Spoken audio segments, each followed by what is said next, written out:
తాకట్లో ఉన్న మీ బంగారాన్ని విడిపించి ఆ రోజు ఆన్లైన్ రేటుకి కొంటాం. Sharma gold company.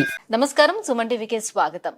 మార్చి నెల ద్వాదశ రాశుల వారికి ఏ రకంగా ఉండబోతుంది, గ్రహ స్థితిగతులు ఎలా ఉన్నాయి, ఎటువంటి ఫలితాలను ఇస్తున్నాయి, ఎటువంటి పరిహారాలను వీళ్ళు పాటించుకోవాలి, ఈ అంశాలన్నీ తెలియజేసేందుకు మనతో పాటు ఉన్నారు ప్రముఖ జ్యోతిష్య రత్న, జ్యోతిష్య చక్ర వైభవ నిపుణ డాక్టర్ రాలపల్లి రవికుమార్ గారు. గురుగారు నమస్కారం. నమస్కారం. గురుగారు, ద్వాదశ రాశుల వారికి ఈ మార్చి నెల ఎలా ఉండబోతుందో తెలుసుకునే ముందు నవగ్రహాల స్థితిగతులు ఎలా ఉన్నాయి, ఎలాంటి ఫలితాలను అందిస్తున్నాయి? శరదిందు సమాకారే పరబ్రహ్మ స్వరూపిణి వాసరాపీఠ నిలయే సరస్వతి నమస్తే. సుమన్ టీవీ ప్రేక్షకులకు నమస్కారం. మార్చి నెల 2025 నవగ్రహాలు ద్వాదశ రాశుల్లో ఎక్కడ ఉన్నాయో ఇప్పుడు తెలుసుకుందాం. ముందుగా సూర్యుడు వచ్చేసి మనకి మీన రాశిలో ఉన్నారు.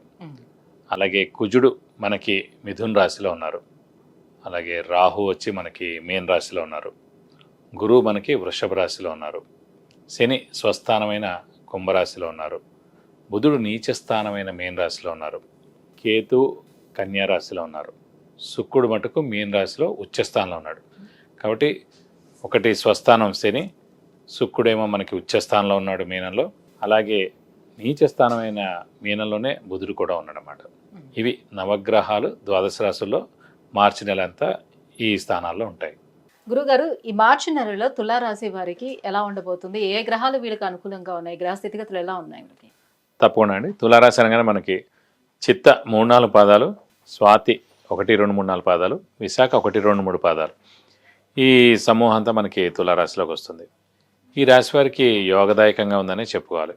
ఎందుకంటే ముఖ్యంగా రాశ్యాధిపతి అయిన శుక్రుడు ఉచ్చస్థానంలో ఉండడం, అలాగే శని కూడా మనకి పంచమ స్థానంలో స్వస్థానంలో ఉండడం, అలాగే గురువు అష్టమంలో ఉన్నా కూడా తృతీయ షష్టాధిపతి గురువు అష్టమ స్థానంలో ఉన్నాడు. సో అది విపరీత రాజయోగం కింద వస్తుంది. అలాగే తృతీయ షష్టాధిపతి అనే గ్రహం ఏదైతే ఉంటుందో అది పాపి కింద వస్తుంది అన్నమాట. అలాంటి పాపి అష్టమంలో ఉన్నాడు కాబట్టి మనకి మేలే చేస్తాడు కానీ నష్టమేం చేకూర్చడు.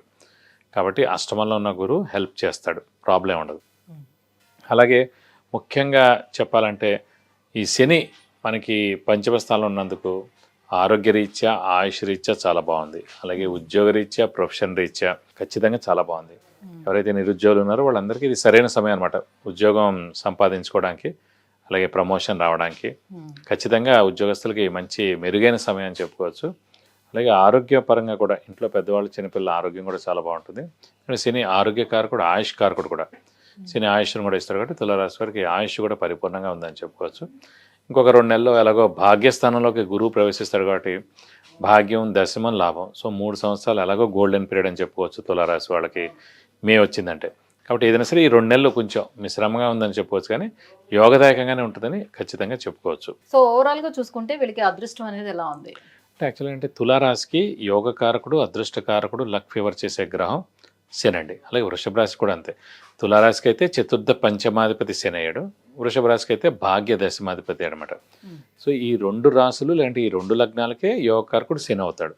ఎప్పుడైతే యోగకారకుడు మనకి శని అంటే యోగకారకుడు ఎవరైతే ఉంటారో అతను స్వస్థానం కానీ ఉచ్చస్థానంలో కానీ ఉంటే కనుక 100% అదృష్టం అనేది ఖచ్చితంగా ఆ రాశి వాళ్ళకు ఉంటుంది. సో ఇప్పుడు మనకు అదృష్టం దేవుడి వల్ల ఏంటంటే తులారాశి వారికి పంచమ స్థానాధిపతి అయిన శని స్వస్థానంలో ఉన్నాడు. సో అదృష్టకారకుడు స్వస్థానంలో ఉన్నాడు కాబట్టి 100% యోగదాయకంగా ఉంటాడు, అదృష్టాన్ని ఇస్తాడు. అదృష్టం అంటే ఎందులోనే తీసుకోవచ్చండి.